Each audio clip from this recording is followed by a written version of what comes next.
I'm Catherine Sheeran, host of the podcast Horse Tales with Cat. My guest today was born and raised in Calgary, Alberta, but now makes his home south of the border in Ocala, Florida. Kyle Dewar is a Grand Prix rider who owns and operates Chestnut Hill Farms with his wife, Kathy, where they train and sell horses, as well as offering a wide variety of services. Kyle has competed for years in the Grand Prix ring and last year represented Canada on a Nations Cup team in Spain. Kyle, welcome to the show. Oh, thank you for having me. So I always like to lead with, how did you first get into the horses? What was your connection? And I guess where did it at all sort of stem from?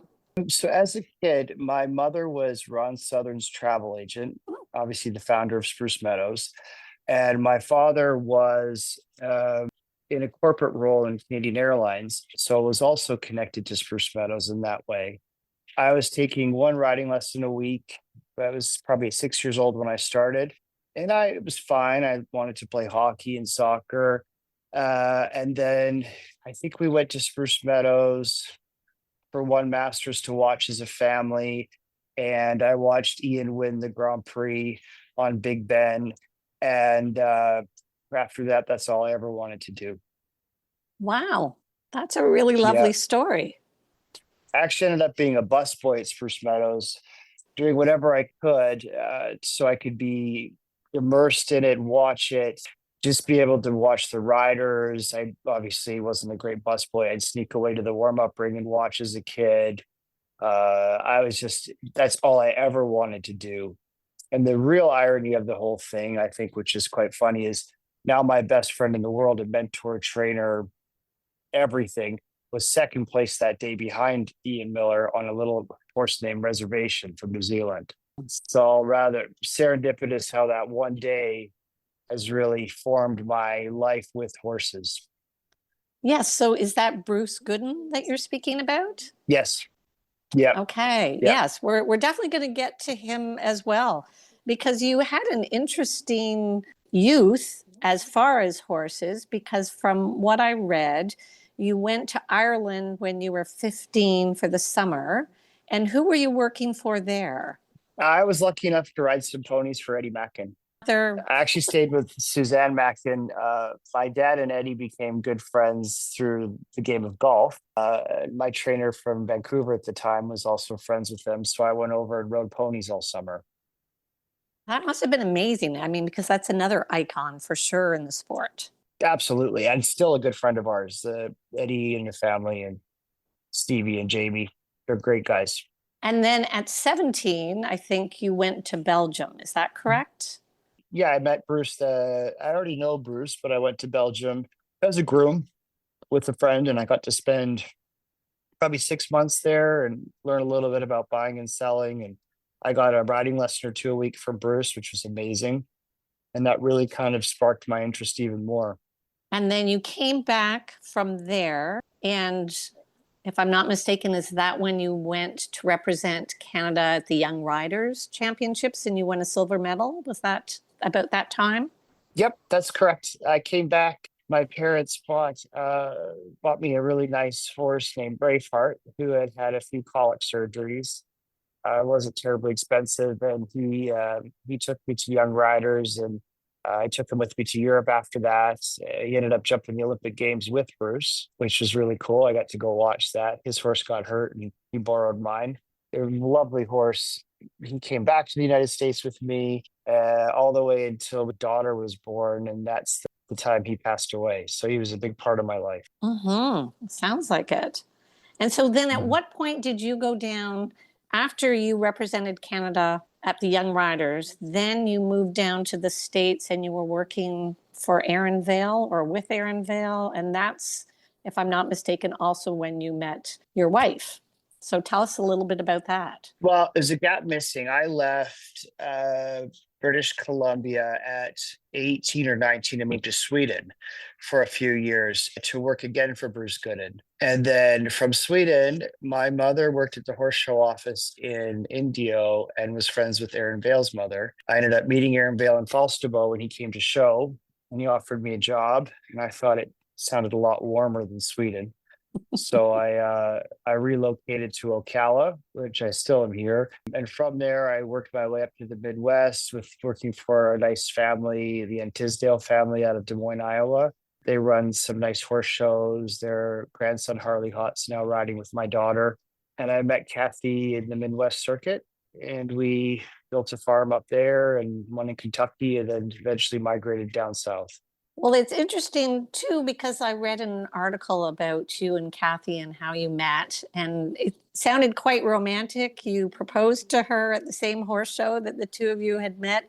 I think it was only a year later. So you obviously knew from the get-go that you were meant to be together. And so, how has that shaped what you've done with the riding and your farm and raising your children? Because I feel like you are fairly unique in the sport in that it's hard to do all of that, riding together as a couple and raising children and still keeping everything going with clients and the sales.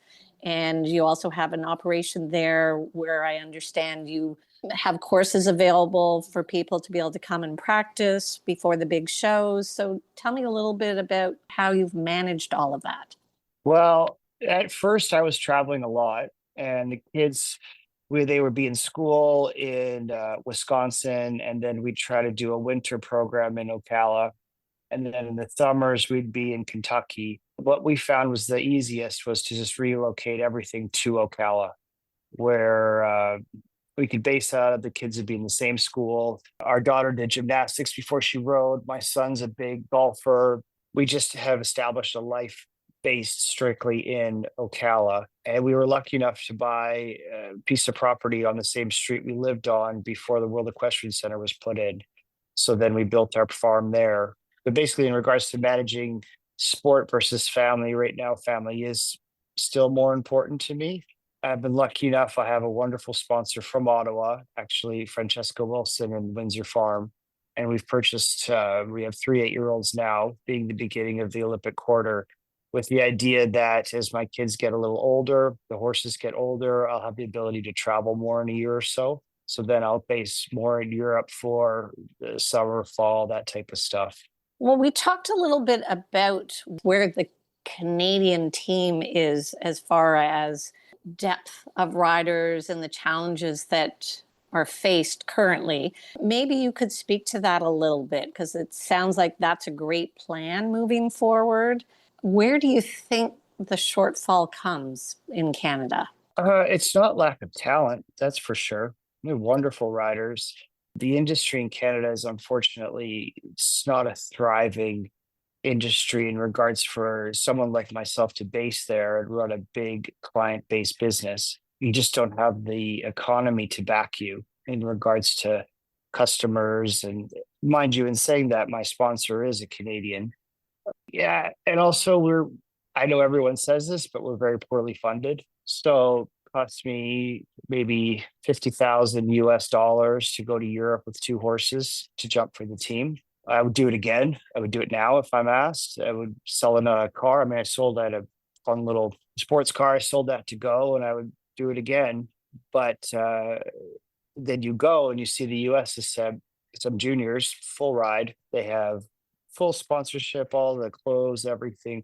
We just don't have that kind of help. And some of the riders who have very good sponsors would say, well, that's just how it is. And I understand that. For someone in my situation who has the skills to ride at that level, it's a huge financial sacrifice for me to go. Not that it's not worth it, but it's not something I can do every year. No, understandably. And I think a lot of our listeners aren't aware of that. Tell me a little bit even about the process of being chosen for the team, because I think I was mentioning to you before we started recording today that when I spoke with one of the American riders down in the States, if you have a horse that you think is promising for the team, you would actually contact the chef to keep, and they're quite open to having a look at your horse. What's the process like in Canada? It's still similar to that. Ian and I have an open dialogue, maybe a once a month phone call in regards to what horses I have. You get basically an email if you have any interest in competing in these Nations Cups. And For example, a lot of us wanted to jump the 2 3-star Nations Cup, and then Ian has to pick through who he thinks is best suited and who potentially deserves an opportunity who hasn't ridden for the team, because that's the idea with these 3-star Nations Cups. But again, to go like Spruce Meadows, they didn't have such a strong team. From what I understand, Amy was hurt. Kyle is in Europe. Aaron's always great. Tiffany's always great. There's not 6 Aarons and Tiffany's with all the great horses with their capable skills and experience. For Kyle to come over with only 2 horses at that level is also hard for him. I'm thinking more, I'm planning strictly for Los Angeles with the strings I have and purchasing horses with sponsors only for that in mind. I could have potentially bought 1, maybe 2 older horses and straight away jump 5 stars, but I'd rather have 4 or 5 coming up. So maybe 3 make it, 2 make it, and then maybe the other 3 are for the business or something. So tell me a little bit about those young horses that you have. I know one you have is a stallion. My former trainer is a big fan of it, and I think she's seen it at Ocala, but maybe share with our listeners a little bit about them. Well, first, the stallion is 8 years old by Chuck Hoon, out of a very good mare that a friend of mine had ridden in Denmark. He's super talented, wonderful character, very strong. If he's making a mistake, it's because he still is a young stallion. He's very aggressive in a good way. And I think soon that will work to my benefit. Right now, he gets a little ahead of himself. Last week on the grass, it's a bit wet, and he's such a fighter. He had made a few mistakes, but such a classy horse. I have a mare that Kyle Tim found for me. I don't want to speak out of turn, but I believe she won the indoor championships with Marc de la Sierre. I'm sure I'm saying his name wrong. She's a big star Cassini mare. She's 8 years old as well. She has not competed yet. She had a small injury in quarantine, but is in full work. I have an 8-year-old My Lord Cathargo, Kyle Tim and I own together, also with the team in mind, specifically with that horse. He was circuit champion at meter 45 for the summer series at WEC. And he was just 4th in the small Grand Prix. And then I have a new sponsor as well, starting in 2 months. And we're going to also purchase one to 3 horses with also Los Angeles in mind. Wow. Well, that sounds really promising. It sounds like you could possibly have 6 or 7 that all could be potentials. Yeah, that's the goal.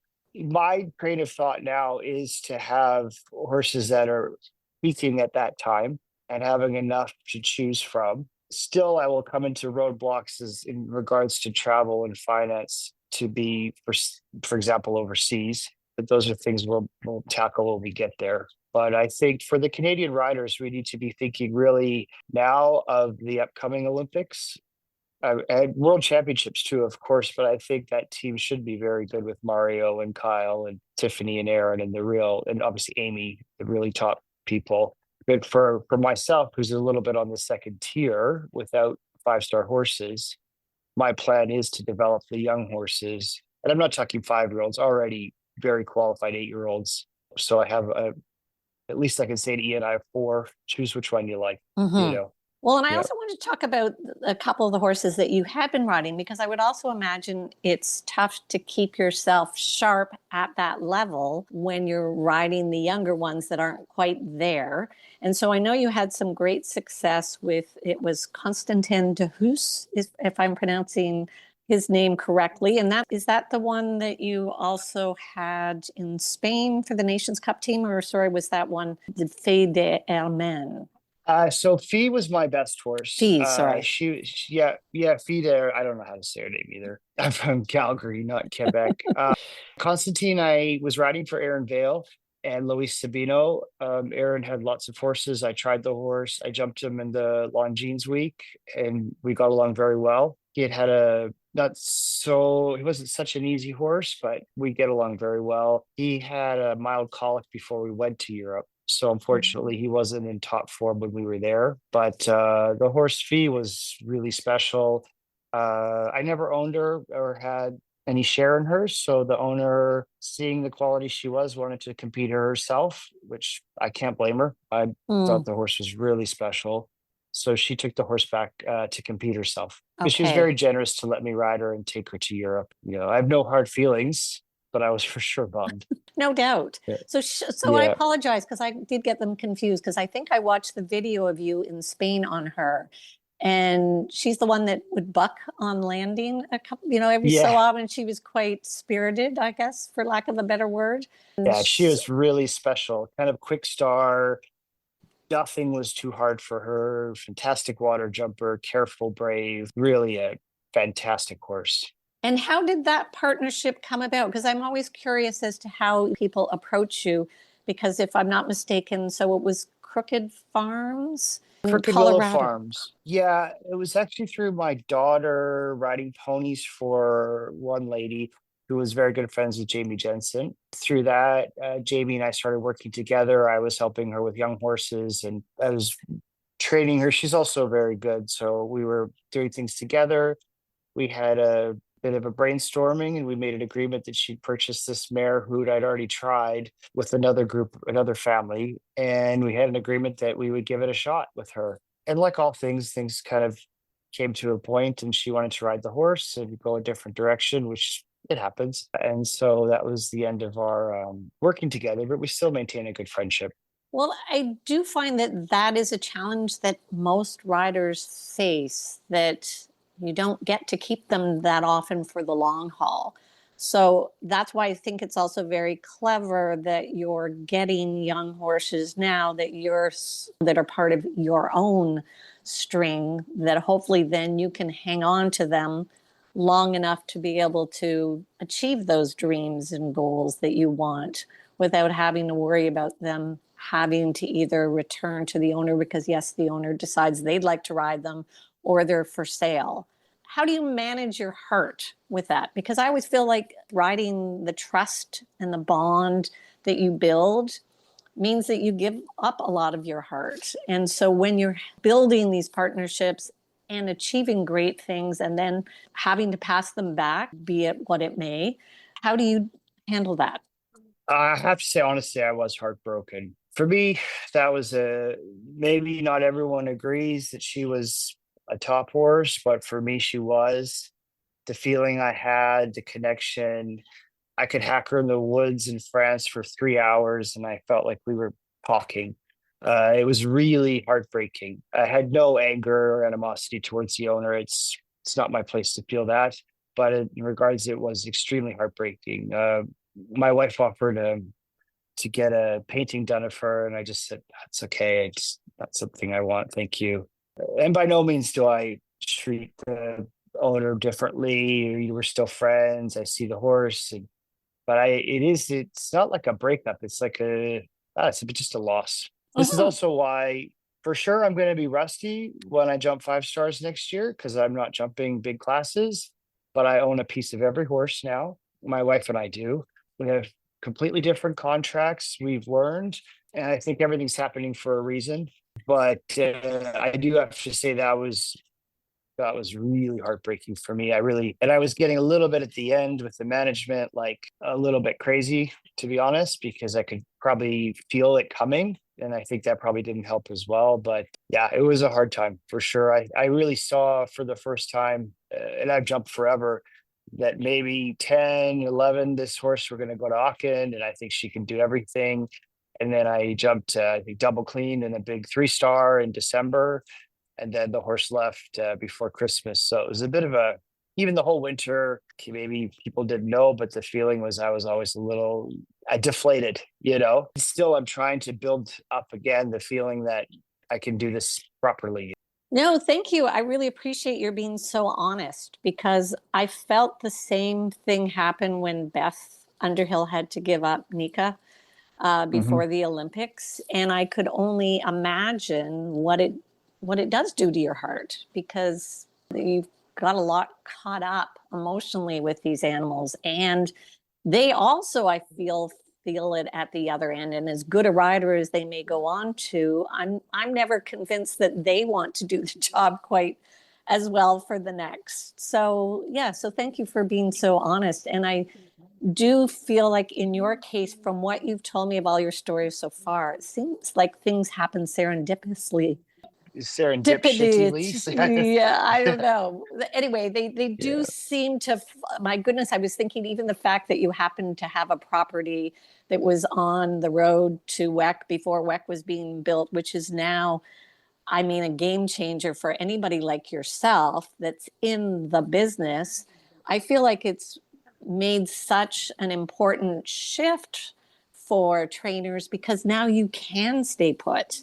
You have all the opportunities you need right there to actually make a living and yet have a lifestyle where you're actually at home with your family, being able to keep them in one spot for a large portion of the year. And yet you didn't know that when you bought that property. So something guided you there, or did you know? No, we had no idea. For me, Ocala's always felt like home. I've lived all over the world, not all over the world, but in Europe and all over the United States. And my dad worked for Canadian Airlines as a kid. So we moved I was actually born in Edmonton, and then we moved to Calgary, Winnipeg, Calgary, Vancouver. I was never in the same school for very long. But here has always felt like home. My son and I, we love to fish.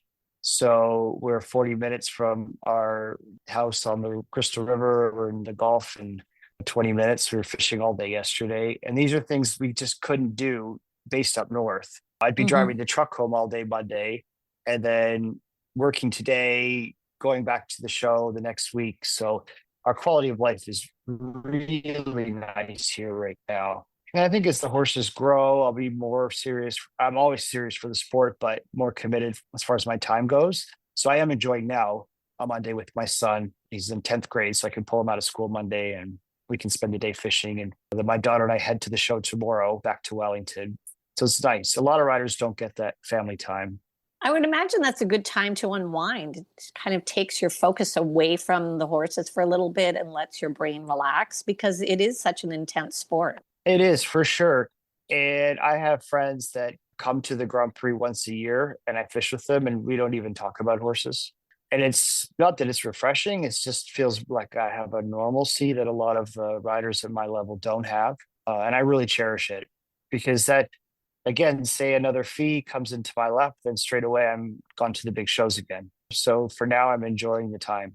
And then how about Kathy? How does it work with you with the horses? Because from what I observed, I watched a few videos of her. I thought it was kind of interesting. She really reminded me of Laura Kraut. And then when I was researching, discovered she had trained with Laura Kraut. So I thought, isn't that interesting that her position seems quite similar, which I think is amazing. So do you share the horses? How does that all work? No, it's a bit of church and state with Kathy and I, with our horses and our sport and our goals.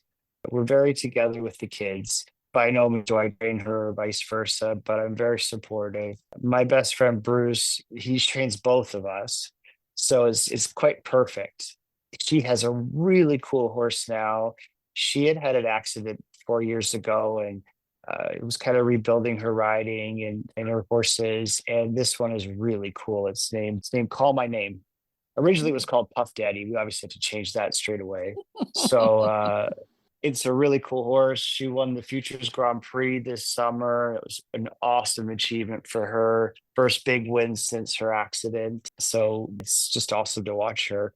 I'll set jumps and then I say, what do you think? Before I say what I think, because that's how I've stayed married. Yeah. Well, I was more Yeah. questioning. So, as far as the horses, are you both riding the same ones ever, or do you kind of pick like this is going to be your mount? Because I know with Aaron Vale that one of his wife's mounts last year, she'd kind of been encouraging him to take it into the Grand Prix, and then he ended up doing very well with it.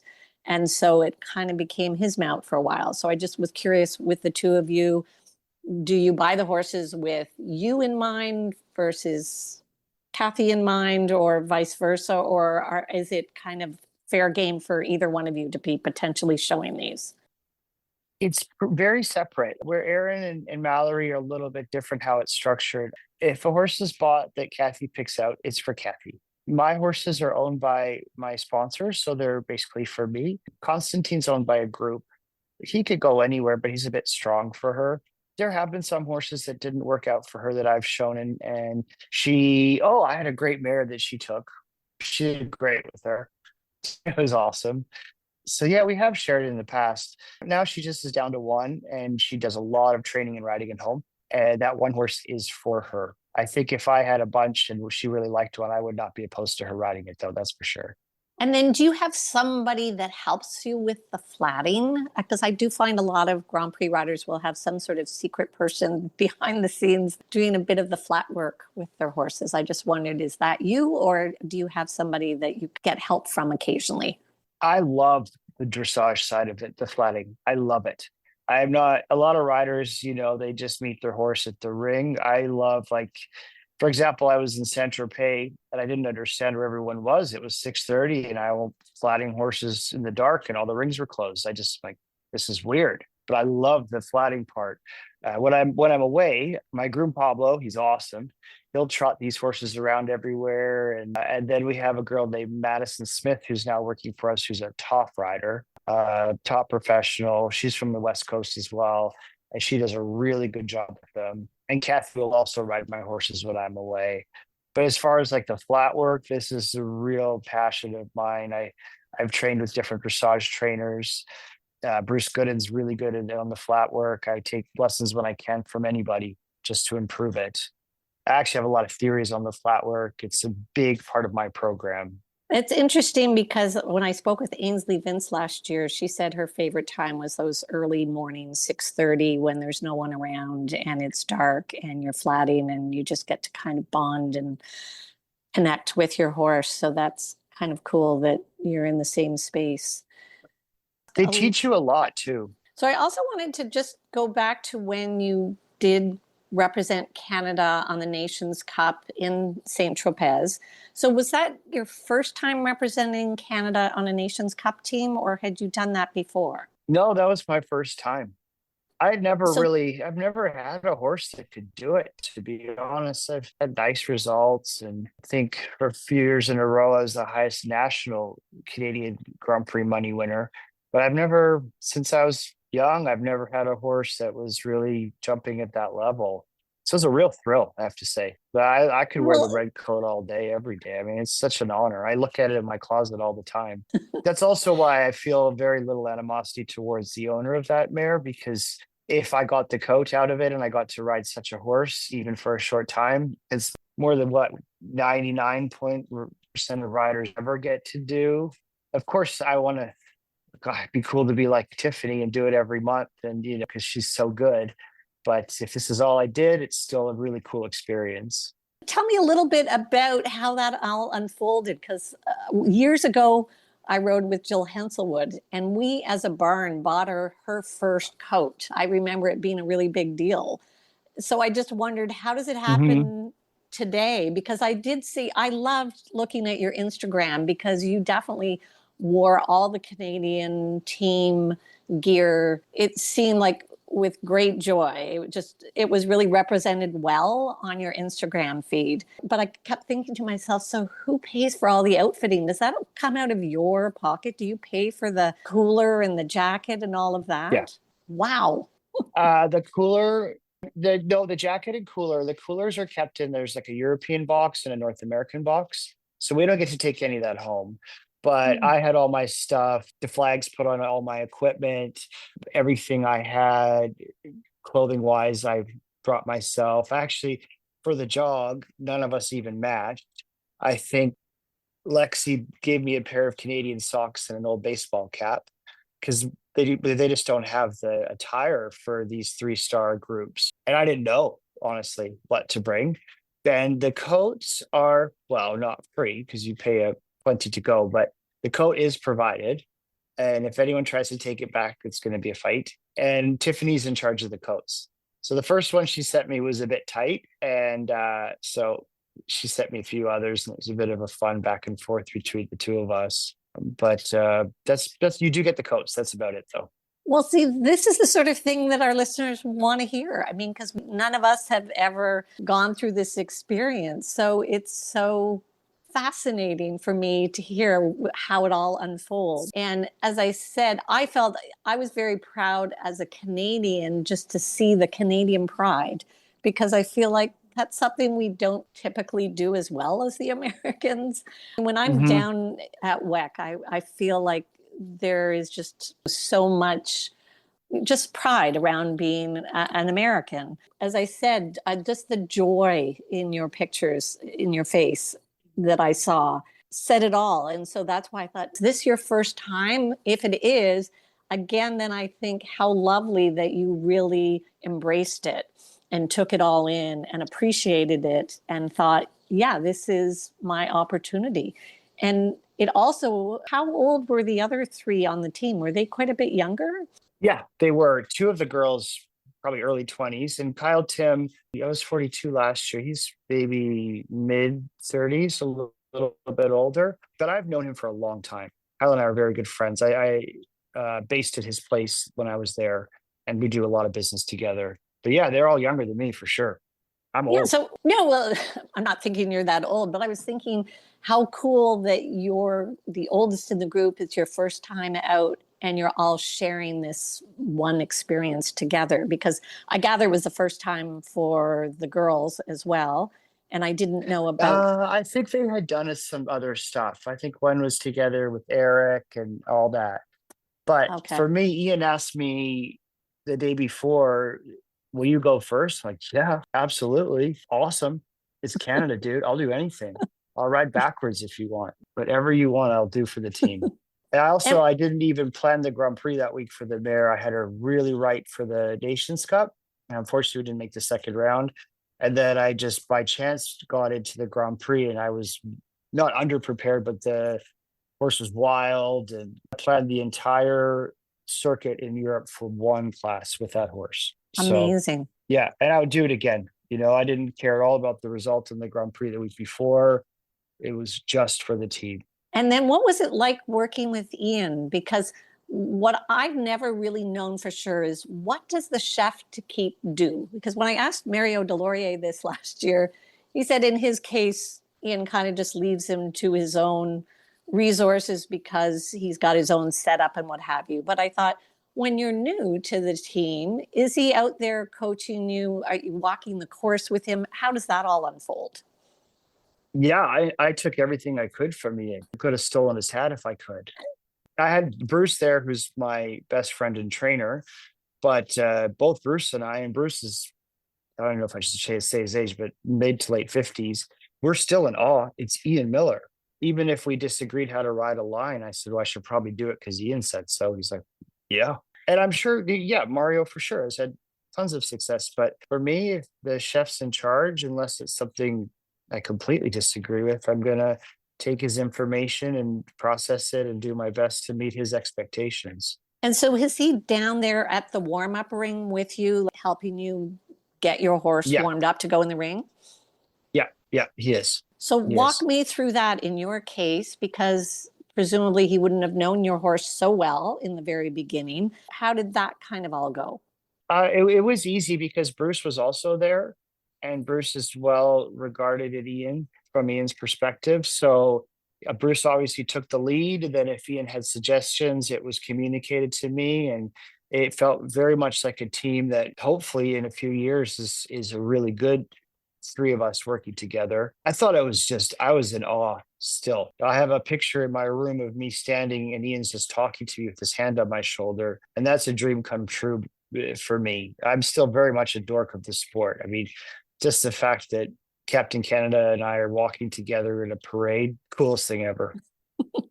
It is very cool. If people don't feel that, like it is that cool. Like I don't care who you are, Mario, whomever, it's really cool. Like it's the greatest country in the world, and you're with Captain Canada. It's awesome. And then I wondered, what's the debriefing like when you come out of the ring? Because normally with your own coach, obviously they talk, and I always think it's interesting. Doesn't matter whether you're riding in the junior amateurs or you're at the Grand Prix level. I feel like every rider comes out feeling like, okay, what did I do wrong, and what can I fix? So I just wondered, how does that all happen again when you're with Captain Canada? It was very kind, very useful information. I had a time fault, which was a no-no, but I did execute one line that was very difficult, and he was impressed how the mayor was able to do it. I wasn't. I know that mayor could do anything, but he was super kind about it. The one pole I had down, it was on his suggestion to do that stride. It wasn't his fault. I didn't do it as well as I could have. I mean, he was kind and generous, and with the everything was great. And we actually had our rooms were together side by side in the hotel. And we had a few drinks at the end of the whole thing. And yeah, the whole experience was fantastic. He was awesome. I'd love to ride with him more. Obviously, he's busy with his business and mine, and Wellington is fine, but I think Ocala is way nicer, to be honest. I would agree. I showed at Wellington many, many years ago, but I feel like even just the atmosphere at WEC, it's just very warm and welcoming and very family oriented. And it just feels like everybody's on a level playing field, is just that's my gut. And Yeah, that's why I like going there, because it doesn't seem to matter to the organization there whether you're fabulously wealthy or you're struggling to just show up at all. I feel like they treat everybody the same. That's been my experience, which is why I personally like WEC. I like it too. I mean, I'm a fisherman from Calgary and Vancouver. I always feel underdressed and overweight and undermounted when I'm in Wellington, even if I'm winning the Grand Prix. It's just makes you feel like that. Yeah, like I'm going back tomorrow. This time of year is nice because it's just good friends, lots of South Americans, wonderful people. But going for the circuit, it's just the feeling's not good. You go for the sport, not for the atmosphere there. That's for sure. I'm No, sure people love it, and that's great.